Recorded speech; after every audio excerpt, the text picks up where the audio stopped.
actually love the term helicopter parent. Most people don't. Explain. A helicopter has the ability to be on the ground and land and then go like this and go up. The key is without it moving forward or backwards, can it go up and down when needed? So a parent's job is to change altitude so that it still sees their kid and it's in line of sight. Trying is no longer cool. Caring is no longer cool. And I feel that they're just scared of losing. So that winning, they don't know how to win. How would you frame this for them to help them just small wins that lead to game victories? Like what's more than just a game to help them understand and learn how to win? Effort is really important though, because effort is an internal measurement. You are the only one that knows if you're putting the most effort possible into whatever environment that you're in. Tex McQuilkin, a coach, presenter, and all-around motivator behind DSTX and Captains and Coaches. With years of experience and a passion for building leaders, he's all about pushing limits, sharing real-world lessons, and inspiring growth both on and off the field. How do you help those entry-level leaders, those juniors and seniors, either at the high school or the college level, that are taking on the responsibility of the coaches to lead the team for the first time? Oftentimes, leaders tend to... On this episode, you're gonna hear from a good friend of mine, Tex McQuilkin, guy that started Captains and Coaches, goes around the world and interviews the best at what they do and shows how they lead, but they do it the right way. Whether they're leading by example as a captain or as a coach, that they're coming down and they're actually driving a high performance environment. What's really cool about this episode, he actually interviews me, kind of pulls out some of these coaching nuggets because we've been around each other for a long time. I've known Tex for over 15 years. A lot of excitement to see, what he's done in the coaching space, both as a educator, but also as a high-performance coach, teaching and training some of the best athletes in the world. If you're ever interested in understanding how we create a high-performance environment, this is the episode for you. Welcome to the Captains and Coaches podcast, where we explore the art and the science of leadership through the lens of athletics and beyond. We are on location in Dallas, Texas at the Lacrosse Barn, and excited to announce that we're the first podcast to be recorded in the Lacrosse Barn studio. So thank you to Nick Tintle in the Lacrosse Barn here in Dallas, Addison area, Texas. I don't think we've done a podcast where we're both at home. I've either been all around the world. I was in Japan, in Paris, we talked. So it's been a lot of fun. So this is the first time we get to do this in person, somewhat hometown. Yeah, very much so, man. So Coach Cav, welcome to the show. We've had a lot of great conversations, a lot of value that you brought to my professional and personal life. So I'm grateful for every minute that I get to spend with you since 2009, way back when, until today. Here we are, 2025. Yeah, it's been a long time. It's been a lot of fun too. I think what's really cool to watch, I think one of the coolest things about life is being able to watch your friends outgrow their current situation and grow into the vision that they set for themselves and beyond what other people thought was possible. I think I've been able to see you do that, and I also been able to see you impact a lot of lives along the way. Mm-hmm. That's what I'm in for, is to take others where they can't take themselves, that they want to go. To quote Martin Rooney, who also gifted me that book. Absolutely. Yeah, Martin is, I think what happens when it comes to coaches that we look up to, Martin's a prime example of somebody who walks the talk. And if you spend enough time with him, you'll start he'll almost infect you with his enthusiasm. He'll infect you with his tenacity. And it's also what he'll do is you'll pull out some of these golden nuggets, but then you also see it in practice. So I think that he's an incredible writer, but he's a more impressive coach. Mm-hmm. So I love the fact that you got something out of his books, but I think it's more important if you get to spend some time with him, you realize kind of like when you meet your heroes, they're disappointing. I didn't know Martin, the author. I knew Martin, the coach. So I felt really good passing out his books because I know that the lessons have deeper meanings because there's a level of authenticity to them that I've seen happen. Mm-hmm. And that's another thing I value from you is learning from other people. And another piece that you passed along for me that you learned was the fish is not sick, the water is dirty. Yeah, I believe environment always wins. And there's this concept that, and I think there's a book out there, but it was taught to me by a mentor. It's hey, you're always complaining about things that you're finding in certain environments that the people aren't able, or they're not thriving, or that they're not the right fit. And this is true to some extent, but at some point a leader needs to reflect and look at themselves and what environment are you putting people in. And the fish are not sick, the water's dirty. If you put a healthy fish into an aquarium that is dirty water, they're going to get sick. But were they sick going into it, or did the environment not set them up to thrive? So I think that it's the same thing with sports. As parents, it's our obligation to put our kid in a successful environment so that they could thrive. And every environment has to have, I think, three components in order for it to be successful. So it needs the person in the environment need to have the will, right? So like there needs to be the willingness of the environment, and the person needs to have the will to show up to do that. There needs to be the circumstances, meaning that the environment's going to play into an opportunity for them to get better. And then number three, there needs to be the skill, and there needs to be the skill desire for growth for that person. So for instance, if I want to get better at something, then the skill of that environment or the coaches within the environment need to be beyond my current skill level. Mm-hmm. Because if not, you're going to create disengagement, you're going to create frustration, and overall, what will end up happening is they're going to be kind of slow in their progress. And I think that every person has a desire for growth, and they have a desire for progress. So if the environment doesn't suit their ambition and their opportunity for growth, then what happens is that you create a lid. And that's the way I kind of looked at it. So I truly believe that it's our job as adults to put athletes in an environment for them to be successful. Mm-hmm. If you want to bring your professional grade studio on the road to record high quality content, Go Box Studio. Yeah, that's one thing that I always look towards. That's why I like the high school level. So stepping into that and then meeting the kid where they're at and understanding that I've worked with these individuals, I've worked with athletes, I've seen great potential. So certain levels, I can almost fast forward and see 4 years down the road where we are. And then one term I do love is level set on skill set. So helping them understand where they currently are, and they become more coachable because they can take the guidance. So sometimes you have kids that's esteem is way too high, right? We get the guy that's burnt on a go route. He comes back limping to the sidelines. He's fine.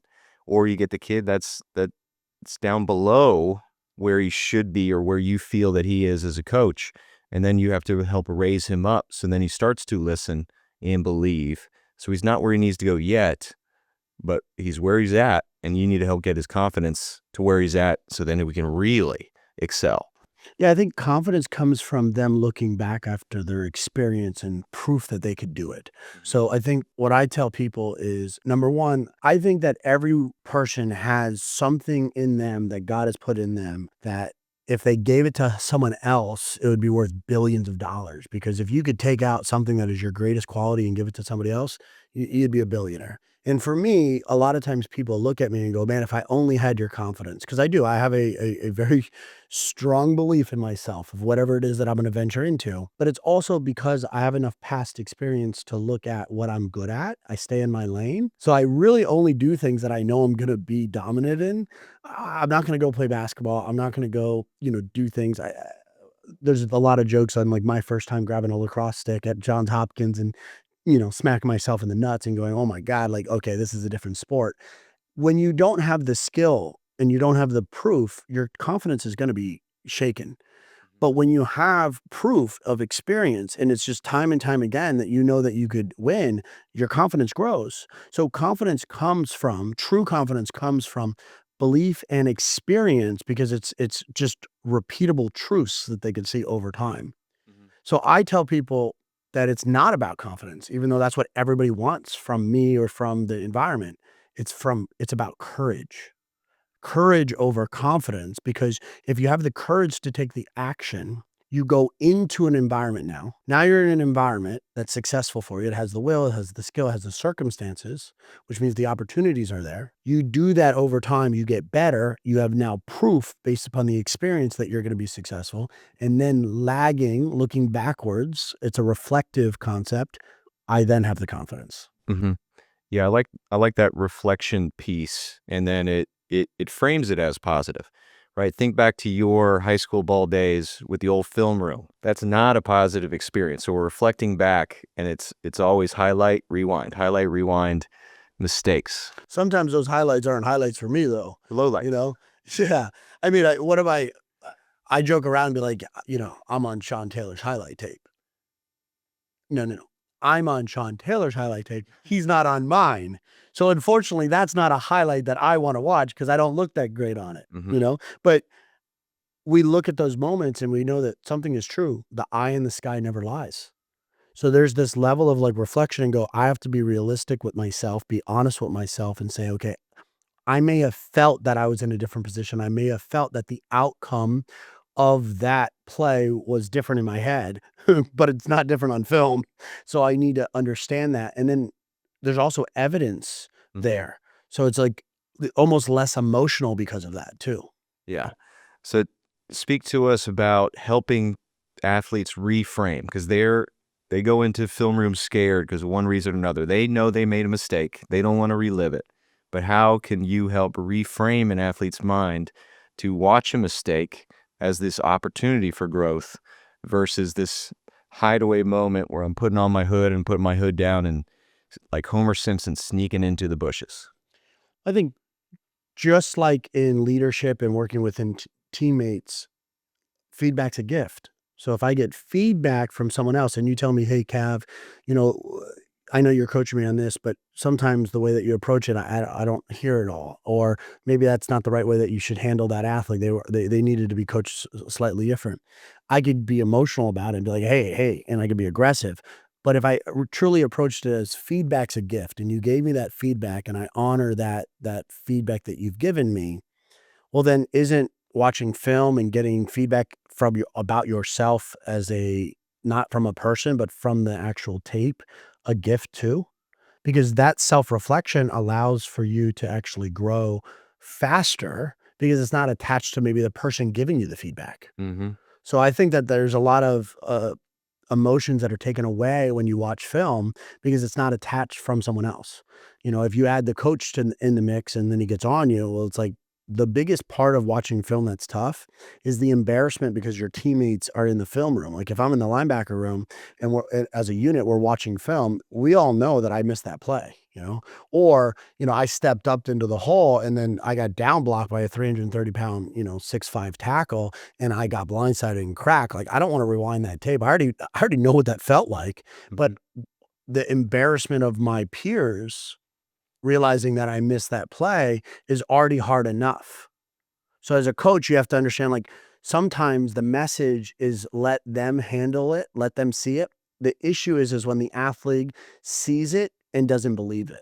Yeah. Then your job as a coach is to be like, wait a second, the eye in the sky doesn't lie. Let's watch that again. Mm-hmm. That's where the real impact comes, is when the athlete has a disconnect with reality. If you are a small business that believes that you are better than your competition, but you are not recognized for how good you are, and you want to build your brand and drive attention, need a brand new website or want just general help on marketing? Sites at Scale.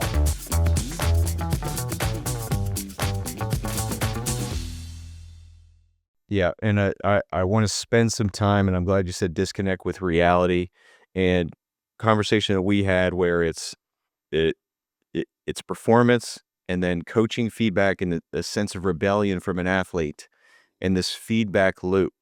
So what I'm going to interject now is from my professional experience coaching lacrosse at the high school level, we have these external environments that affect that feedback loop in parents and now a private coach. As from my perspective as a high school level, I'm getting paid peanuts. I'm coaching for the passion and the love of the game and take these kids where they can't take themselves, that they want to go. But now they're seeking more performance from an external coach that their parents are writing a hefty check to, and introducing this thing I'm referring to often as fantastic lies. So they tell them that they're a future All-American. They tell them their potential is here. And I'm trying to be as honest as I can, level set on skill set, because we're here because you were a freshman or you were playing for the first time. So that way the parents only hear the fantastic lies that they're paying for versus the non-paying for at the school.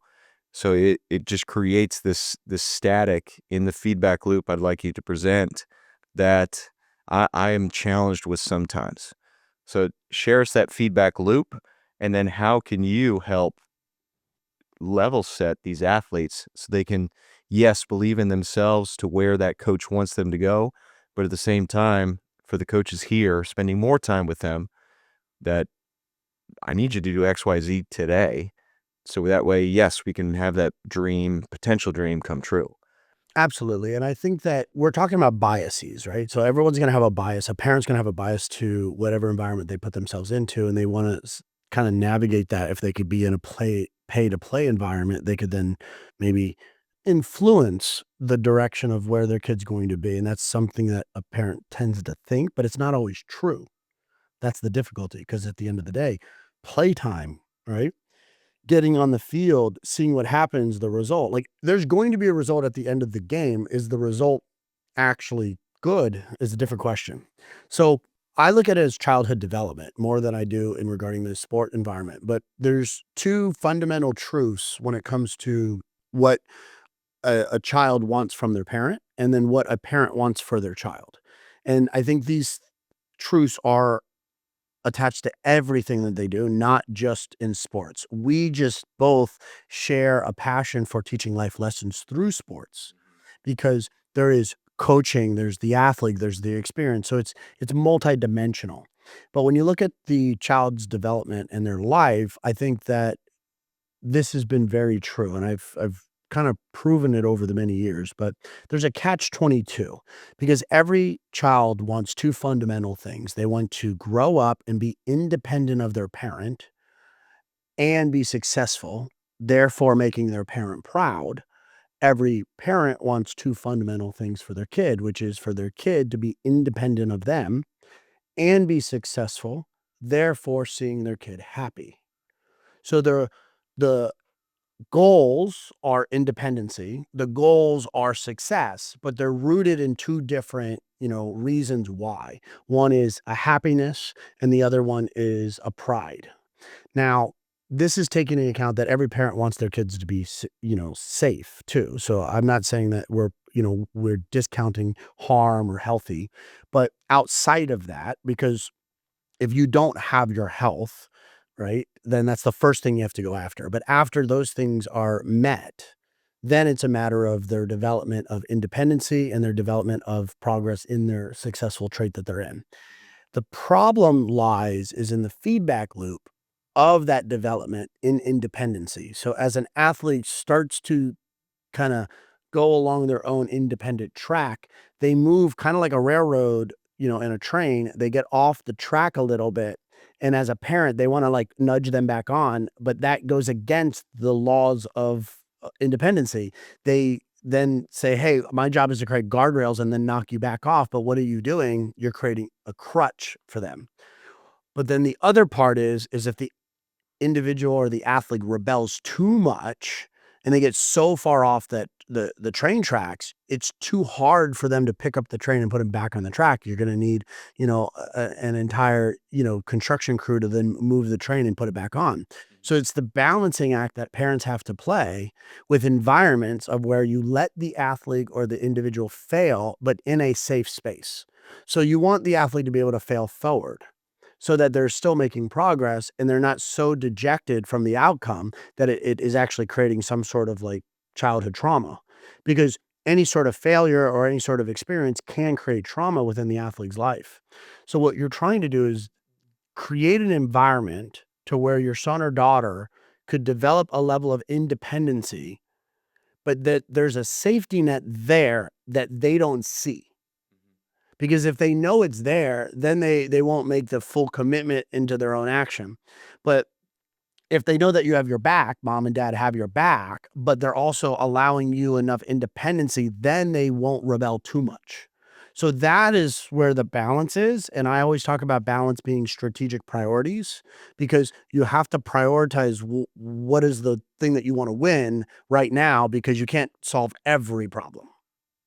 And as you start to fall forward a little bit and you make some progress, what ends up happening is you're starting to develop a little bit of independency, and then you're starting to see the world through a different perspective. But at the same time, you're not so disconnected from your kid's life that they could go do whatever the heck they want. So you got to at least be right around them. I actually love the term helicopter parent. Most people don't. Explain. A helicopter has the ability to be on the ground and land and then go like this and go up. The key is, without it moving forward or backwards, can it go up and down when needed? So a parent's job is to change altitude so that it still sees their kid and it's in line of sight. So as the kid moves forward, can the helicopter track them? And as the kid's in danger, can it go down and drop down and create a safety net? Now, if a helicopter gets low to the ground and is dropping a safety net and stays there and moves progress moving forward, it will crash and burn. If the helicopter's too up high and something happens with the kid, it's going to take too long for them to get down to save the kid. So your job as a helicopter parent is the ability to go up and down when needed by trailing slightly behind them, not in front of them. That's a lawnmower parent. Interesting. We're just mowing down all challenges, speed bumps, etc. So it's an easy path for them. Yeah, so I actually love the term helicopter parent. I think it's misused, misrepresented. If you truly understood what a job of a helicopter is and how it's actually framed within the sight of a parent, it's actually really valuable. They just need to learn how to know where to gauge altitude at the right time. Mm-hmm. Yeah, I like that. If you are an executive leader that is looking to get in the best shape of your life from a health standpoint and want the same coaches in your corner that are working with professional athletes, then reach out. Athlete HQ. And how I've communicated with parents in that respect is they're an expert in their own child. Of course. However, when we start to now take the child and build them into this athletic development 4-year model and part of a team, well, that's where my expertise lies. So we can communicate for the best health, mental, emotional situation for your son. At the same time, when it comes to developing team dynamics, interdependence, right? Your child's ability to work with others, where finally, for the first time, their performance is relying on somebody else's performance rather than them just being in school and it's their performance. Now, this is where team dynamics really starts to engage. But without independence, I can't get the opportunity to fail within an interdependent model. Absolutely. I think what's really cool too is the parent is growing as the kid is growing too. Yes, in an ideal environment. Yeah, in an ideal environment. Well, whether they're growing in the right direction, they're still growing, right? And oftentimes as parents, when you look at it like plants, right, is they create a pot around their kid to where the roots basically push into the pot walls, and it's not able to actually grow to their full capabilities. And it's their job is to create a pot that's big enough for them so that their roots could go deeper and get solid ground, and the plant could actually grow, but not be too far away to where there's no stability within that plant and those roots. Mm-hmm. And that's the job of the parent, is to know what their kid is capable of without being too controlling. Because when you're too controlling, you create anxiety. Because what you're doing is it's like if I were to throw a baseball or a lacrosse stick, if you don't loosen up your hands, if you don't like have a light grip on a ball, if you squeeze it as hard as you can and you throw it, it'll go right to the dirt. And that's what's happening in their actions and in their life, is because it's going right to the dirt because you're holding on to it so tightly. Mm-hmm. You got to be able to release that energy into the direction that you want with a level of velocity and accuracy. But you'll never have velocity and accuracy if you don't understand like feel. Mm-hmm. And you have to be able to play with that as a parent, because you should be the mature one. Your kid should always be where their feet are. Their job is to not be so like vision driven where they're forecasting the future, because they tend to become people that are dreamers but without action takers. When you're older, you want to have a little bit more of a dream, but kids that are all dreamers don't take as much action. So you talk about an environment, you talk about getting over making a mistake. Be where your feet are. You want to have like a cornerback's mentality where you forget what happened on the last play. Because if you're a corner at a high level, you're going to get beat at some point. And you don't want to have that thought linger in your head. You want to get rid of that. That's the goal. Mm-hmm. So the way that I coach it is just be where your feet are. You got to be present. And this idea of being present as a athlete is really important. As a leader, it's not about discipline, it's about focus. So you can't be focused on the old play if you have something here in the now. You have to be focused where your feet are. And while we're on the topic of leadership, how do you help those entry-level leaders, those juniors and seniors, either at the high school or the college level, that are taking on the responsibility of the coaches to lead the team for the first time? Because they used to be on the same level as their pals, but now they're one step on the field, at least one step ahead of them, and you have to change your behavior. So you got to shape up a little bit to help lead by example and through your word. So how do you help young men and women step into the time where they need to find their voice, actions need to be focused, so that way they can help lead the team from the front? Oftentimes, leaders tend to find their own voice over time. If you force that, it's like pulling that plant out. You want it to grow, you want it to go up, so you pull it. And you can't do that. You have to nurture the soil so that it could gain ground and then shoot up. You don't know what you planted. You could have planted, an oak tree. You could have planted, a bamboo, and it may sit there and then like a bamboo shoot up when it's ready, or it could slowly be nurtured into the ground, and then you could see it actually climb out of the dirt and flourish over time. Every leader is going to go through their own leadership timeline that they're going to naturally fall into. So I don't believe in forcing those leadership environments, um, because not not only is it not common for it to be successful. Like, it's just not, I have not found great results with forcing leadership. I have found great results with forcing accountability on someone who says they want to be a leader.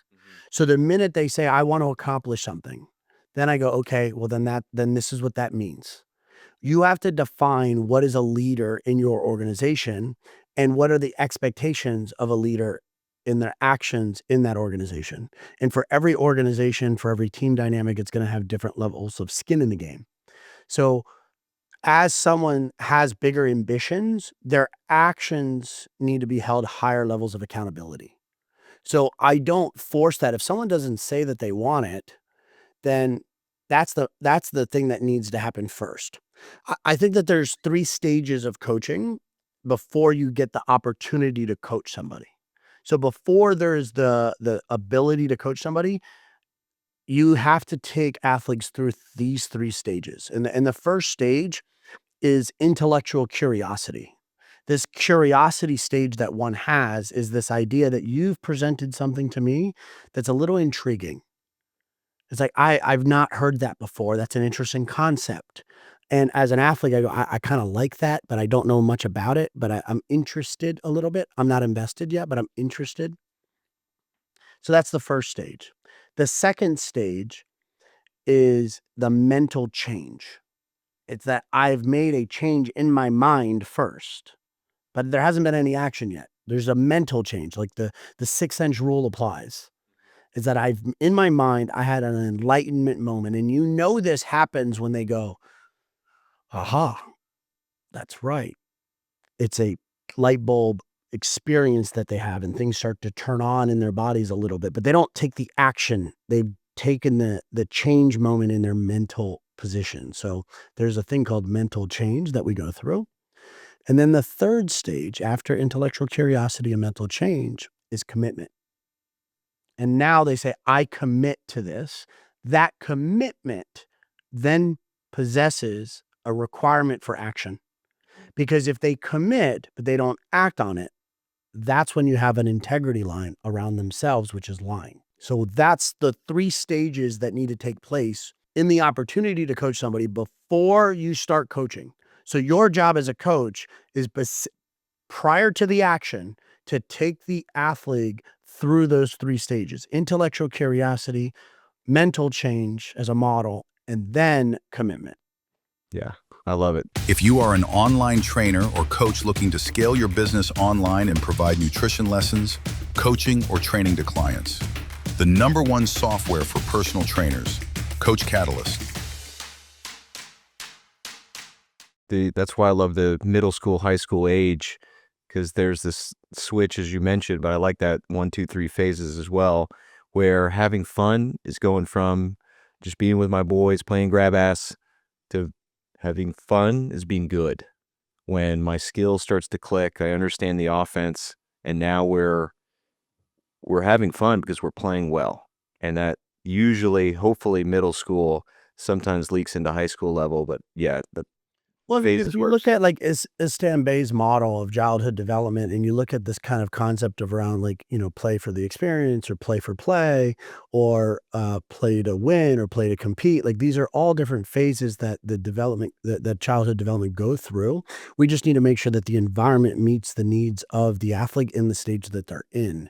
And one thing that I will say is there's a lot of lessons in losing, but I'm not a fan of them. I think that there's greater lessons at a high level in winning. And the reason why is because winning creates more momentum than anything. And that feeling is really validating. A lot of people don't know what it's like to win. And I really much pride myself on being a winner within the rules. Right. So I think that if I had to be remembered for something as winning the right way, it may be hard, it may be tough to get there, but like we're going to have the integrity test along the way. And if we win the right way, it feels really good. Mm-hmm. So I don't think a lot of athletes know how to win. They don't experience it. No, and this is going to lead to my final question. It's very interesting. Certain individuals that I've worked with at the high school level, where it's become where trying is no longer cool, caring is no longer cool, and I feel that they're just scared of losing. So then inevitably leads to losing. So they're too scared to try. Trying's not cool. So then they lose anyway. So that winning, they don't know how to win. So how would you frame this for them to help them just small wins that lead to game victories? Like what's more than just a game to help them understand and learn how to win? I think that effort is really important though, because effort is an internal measurement. You are the only one that knows if you're putting the most effort possible into whatever environment that you're in. So if I tried my best, what does that mean? I gave it up my all. I gave it 100%, coach. Like, well, what does that mean? You don't know what your limits are until you push them. So I wrestled my entire life at a very high level and competed. um, you don't know where your gas tank is until you truly run out of gas. So, boxing, you say, hey, like, let it rip, like, let your hands go. And I run out of gas if I let my hands go. Like, well, you don't know when you run out of gas until you run out of gas. I think that kids need to be able to experience a level of fatigue and then understand how resilient they are to bounce back from that so that they could actually justify putting more effort in. Because if they start to understand, like, I could put more effort in than I thought I had, then they will start putting that effort in. But if they think, oh my God, if I do this, I'm going to get tired, then they hold back. And when they hold back, they don't show up themselves. A lot of injuries happen when you don't go full speed. Yeah. Because you're kind of like, you're a little half-assing it, but you take it down to like 70%. You don't take it down to like 50. You take it down like 70 or 80. But if you're going full speed, those collisions aren't as catastrophic because you're in a better angle and better position. Your body tends to always be more responsive when you're going full speed than if you're kind of like chilling and you're very nonchalant about stuff. So if you want to prevent injuries, effort is one of the best ways to do that. They don't realize that because it's always a reflective feedback loop. It's always reflective from somebody else's perspective. Effort is being perceived by a coach or a parent, and then the kids start to like come down a little bit. I feel like the way to drive that is through gamification when you're younger. So an environment that is healthy for playing uh, has a chance for each person to win and get bullied at different stages. But if you're always being bullied or you're always the bully, then what happens is you start to become tone deaf to your parents always bullying you with the effort conversation. You'll become tone deaf to your coach talking about like, you need to give it your all, you need to be a leader. You're tone deaf because you've only been positioned as that one, being bullied for so long. So you got to be in an environment where you're winning at one thing and you're losing at something else. You're winning at something else, but you're mediocre at this. And it just becomes so many different variations of experience that you go like, all right, I get what it's like on both sides. I want to give that energy to somebody else. Mm-hmm. And the final piece, and we alluded to it here, and I alluded to it earlier, and we didn't get to close the loop on it, pun intended here, that feedback loop with rebellion and how important that is. I want to close on that, very visual, and coaches I know, and parents too, have experienced this, they've felt it, but now you've put a good representation and visual to it. For feedback, we talk about feedback being a gift. We talk about, the eye in the sky doesn't lie. If an athlete creates goals and they have an aspire to do something, then their action should align with those goals, right? So, action should align with your ambition. And then it's about being honest with, are you staying aligned with that path every single step of the way? So at the leadership level, one of my mentors is a gentleman named Simon Bowen, who's helped me with actually drawing out the models that I work with on a regular basis, because it helps it clarify it in my brain. It's like I could visualize it. And there's this idea that you want to stay on the green line. It's that you have your decision making that's super strategically focused on the outcome that you want, or you have a level of indecision, which means that you're unfocused, you're distracted at some level, or you're drifting off of that line because you're you're really fear driven or you're fear focused. So you got to move the athlete from fear to strategy. And strategy, like a helicopter, is at a higher level at sometimes, and action is at a low level, meaning it's where your feet are. And you got to make sure that the daily action and the progress is attached to the vision that you have. And as long as the strategy and the actions are consistently aligned, then what ends up happening is you're projecting to stay on that green line. So the feedback should be a blessing, as a gift to the athlete, so that they know how far off they are on those railroad tracks, so they could stay on that green line and move forward. Mm-hmm. That's how I position it. And that helps a coach to communicate, because you're using their actions as the reflection, similar to game film, but we're talking off the field behaviors, we're talking interactions with their teammates, etc. Almost every single behavior to see if it starts to stray. But if we are waiting only till game time or reflecting on film to call these things out, then maybe we're too far away from the tracks. And that's where conflict can really explode for a team versus the small wins that keep them on track. So the last thing I want to leave you with is just the timeline of feedback needs to be quick. Yeah. Most feedback is given too long. And it's what happens when it actually starts at the workforce, because workforce feedback is delayed because it rolls up to the management level. Then they have to go through the process, and then they kind of set up their one-on-ones, and they do these meetings. So parents are used to delayed feedback, and they don't like it in their own work, so that they force immediate feedback with their kids. So I'm going to leave you with two things. This idea is one of the greatest gifts that you could give a parent is having a redo, right? You get a mulligan in life. And the way that you do it is you should have 2 car ride home. You should have 2 car rides home every day with in your head as a parent. So the first one is I'm sitting in stands, I'm watching my athlete at practice or at a game, and then I play the car ride home in my head. What's going to happen? What questions I'm going to ask them? What things I'm going to say that are good? And then I go think to myself, because I know my kids so well. What are they going to say? How that's going to go?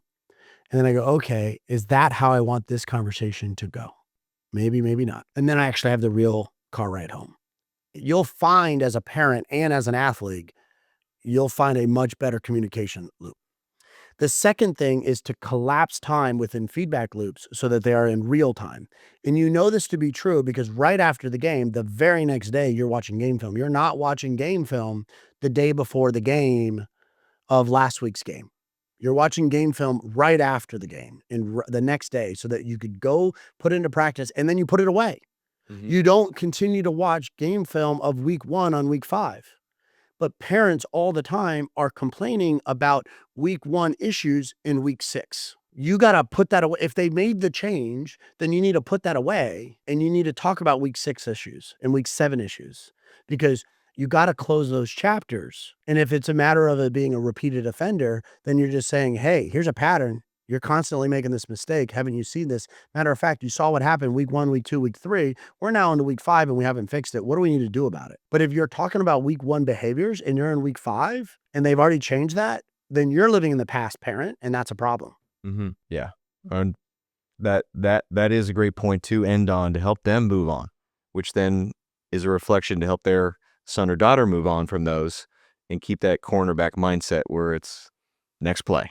And here we go. So next play, next game, next week, that's what we got to focus on. So wealth of knowledge and influence. So I'm grateful we get to talk every couple weeks. Grateful for all the years and experience that you've passed along to me, that I get the opportunity to pass along to all my athletes and coaches. So I appreciate that. I think we have a shared mission of teaching life lessons through sports, as through the lens of the athlete, as through the lens of the coach, and through the lens of the parent. I think that trifecta is really special because we could create an environment that wins. Thank you so much, man. boom. Thank you. All right. And thanks to Nick, this beautiful new lacrosse barn. It's amazing. It's amazing. Cool.